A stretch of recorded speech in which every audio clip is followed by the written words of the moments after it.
On the morning of September 11, 2001, while everything was going routinely as usual, some commercial flights were hijacked and crashed into the World Trade Center Twin Towers and the Pentagon building. Most of us are familiar with this event, which went down in history as the Twin Towers attack, which ended with 2 planes hitting the Twin Towers and 1 hitting the Pentagon. But there was another event that remained in the shadow of these incidents. That day, not 3 but 4 planes were hijacked. That plane held a great story of sacrifice. Here is the story of Flight 93, the lesser-known flight from the September 11 attacks. On September 11, one of the most horrific events in the United States, the hijacking of these 2 planes by air pirates and their crash into the Twin Towers in New York was shared live with the entire world. In fact, the live images of these towers' steel structures melting and collapsing due to heat and becoming a grave for thousands of people shocked the entire world. In the event that went down in history as the September 11 attacks, a 3rd plane also hit the Pentagon building. The Pentagon already had defense arrangements, but because it was a commercial plane with civilians inside, they couldn't open fire, and as a result of the crash, all 64 passengers lost their lives. Behind these events, another plane that was not well known to the public had also been hijacked. When the attacks occurred, authorities directing air traffic ordered all planes to stay on the runway and the entire country was closed to air traffic. During this time, a Boeing 757 belonging to United Airlines had taken off from Newark International Airport in New Jersey at 8:42 a.m. to carry out flight number 93. If there had been a few more minutes of delay, that plane wouldn't have been able to take off, so such an event wouldn't have happened. The plane that took off with a very small difference of 4 minutes would normally have arrived at San Francisco Airport in California. Of course, there were also hijackers on this plane, and they took over the cockpit. They changed course to the capital, Washington, D.C. But unlike other planes, this plane didn't hit any building. That plane was the only one that didn't reach its target. Later, captured Al-Qaeda members stated that the plane's target was the American Congress Center. When Vice President Dick Cheney learned of the event at the Presidential Emergency Operations Center in the White House, he said, "I think heroism took place on that plane." The attacks that began at 8:46 a.m. had reached the final stage with 3 planes hitting their targets, meaning the 4th plane would also find its target. The relatives of the people on the plane called their loved ones immediately after seeing the event on television. Of course, they had no idea that their relatives' planes had been hijacked. If those people hadn't called their loved ones after seeing the news on television, meaning if they hadn't learned about the attack on the Twin Towers, they would have perceived it as an ordinary plane hijacking and wouldn't have risked their lives. The hijackers would want their demands to be met, and they would think they would get off the plane safely. But the situation was very different. From talking to their families, they learned that this was not an ordinary plane hijacking, but a major terrorist attack, and they realized they needed to take action. The first person to realize this and organize the passengers was businessman Tom Burnett. He opened his eyes to the world on May 29, 1963, in Bloomington, Minnesota. He was a promising student and met expectations by attending Thomas Jefferson High School. In the first years of high school, Tom was selected as quarterback for the high school American football team and took the Jaguars to the state finals. After graduating with honors in 1981, he was accepted to St. John's University. He continued to play football until a future injury. Due to injury, he quit football and transferred to the University of Minnesota Carlson School of Management to study business. Before graduating with a bachelor's degree in finance, he became president of Alpha Kappa Psi, America's oldest and largest alumni group. When he met Dina Bailey in Atlanta, Georgia, he was 26 years old, and when he married her in April 1992, he was 30 years old. They moved to San Ramon, California to start a beautiful family together. There they had 3 daughters. Tom kept busts of leader figures who inspired him, such as Thomas Jefferson, Abraham Lincoln, and Winston Churchill, in his office. His goal was to enter politics after retirement and become a presidential candidate. Tom had become vice president of the marketing department at Thoratec, a medical device company. The real reason for his trip was this job. In September 2001, after completing his business trip, he had taken his seat on the plane to return home on September 11. Flight 93 took off with 7 crew members and 37 passengers. Among these 44 passengers were Ahmed al-Nami, Ahmed al-Haznawi, Ziad Jarrah, and Saeed al-Ghamdi. Tom was sitting in seat 4 in the first-class passenger section. Tom had no knowledge of American Airlines Flight 11 crashing into the North Tower of the World Trade Center at 8:46 a.m. or United Airlines Flight 75 hitting the South Tower at 9:03 a.m. Let's put everything aside. Tom had no idea what was going to happen to him. Around 9:28, when the hijackers in his own plane attacked the cockpit, Tom took advantage of the chaos and called his wife. While his wife was about to tell Tom everything in a worried state, Tom interrupted her saying, Yes,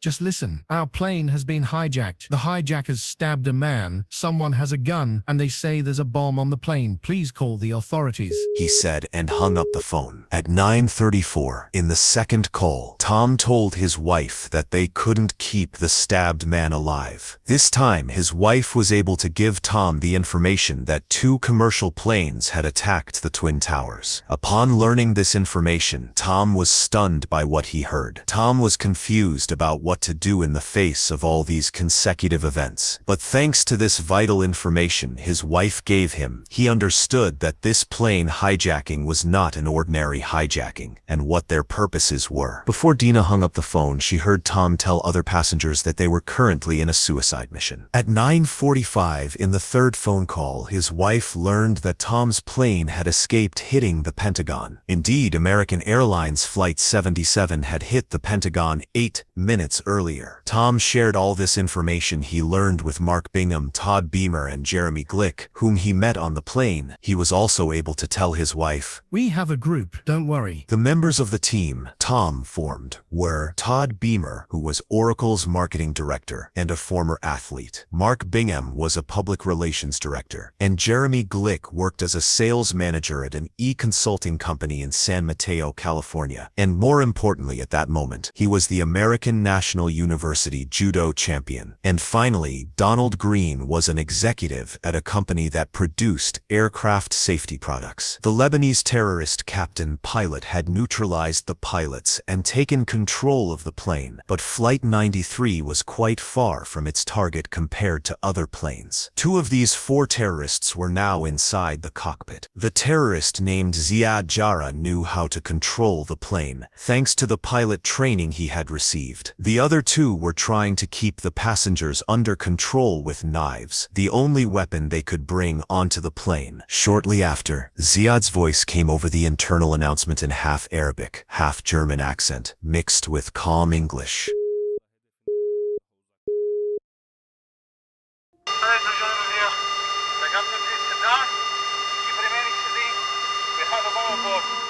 The bomb rhetoric was clearly a trick to keep passengers under control. While Ziad was making the internal announcement, he couldn't cut off the plane's communication with the ground, and his statement was heard by Cleveland Air Traffic Control Center. The other 2 hijackers didn't care about passengers communicating with anyone. They even mocked the passengers, saying, "Call whoever you want, these will be your last conversations." A total of 37 phone conversations took place, including Tom's. While all this was happening, Ziad entered the cruise code of Reagan National Airport into the Boeing 757's flight control computer. As Flight 93 proceeded from Ohio toward Pennsylvania, the passengers had only 33 minutes left to somehow cope with the deadly dilemma they were in. 2 air pirates were waving their knives and shouting their demands. One had a small red box around his waist containing a supposed bomb. Later, research would reveal that this was not the case on all plane. According to the passengers on the plane, the 2 hijackers outside didn't look very scary. According to the report prepared by the 9/11 Commission, both air pirates were between 1.70 and 1.80 meters tall, not very big types. From Tom's team, Todd Beamer was an athlete who had gained fame in many branches in high school and university. Tom was quite built thanks to the American football he played in the past. Another team member, Mark, had dealt with bulls in Pamplona. Donald Greene had a license to fly small planes and had also wrestled in the past. So although the passengers were quite well equipped. In the decision taken by vote among the passengers, everyone's role was more or less determined. If they could get into the cockpit, the authorities on the ground could help Greene safely land the plane. In Tom and his wife's last conversation at 9:45, Tom had asked about his daughters. When his wife said that his daughters had no knowledge of the events and were calmly having breakfast, Tom was happy. Tom told his wife that they would attack the cockpit with other passengers in a rural area. Tom's wife insisted that they wait for the authorities, but Tom said his last words. "We can't wait for the authorities. I don't know what they could do in such a situation anyway. This is something only we can do. I think we can do this. Pray, Dina. Just pray."